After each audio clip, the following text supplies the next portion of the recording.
प्रणाम करै छी अहाँ सबके। हम सोनू ठाकुर एकटा मूड़नके गीत लऽ कऽ आयल छी। जँ अपने सबके नीक लागतै सुनऽमे तऽ हमर स्वरांश यूट्यूब चैनलके लाइक आ सब्सक्राइब कऽ देबै।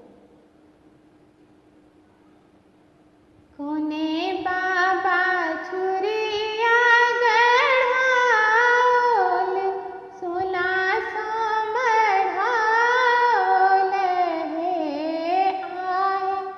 कोने बाबा छुरिया गढ़ाओल, सोना सँ मढ़ाओल हे आहे।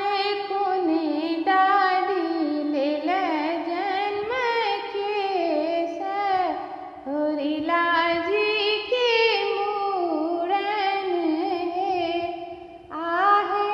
कोने दादी लेल जन्म केसर, होरिला जी के मूड़न हे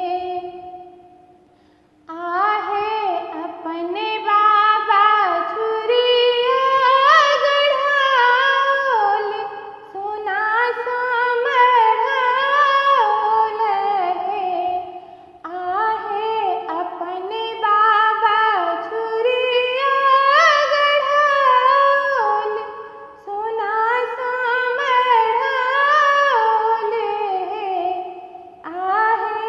अपने दादी लेल जन्म केसे, होरिला जी के मूड़न हे आहे। अपने दादी लेल जन्म केसे, होरिला जी के मूड़न हे।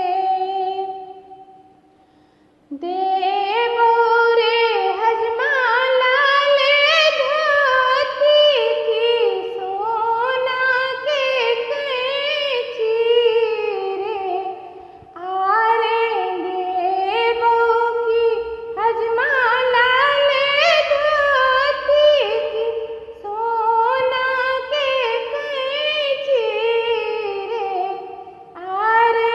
शुभ का उतारे बउआ के सखी, बउआ बड़ दुलारू छथिन रे आरे।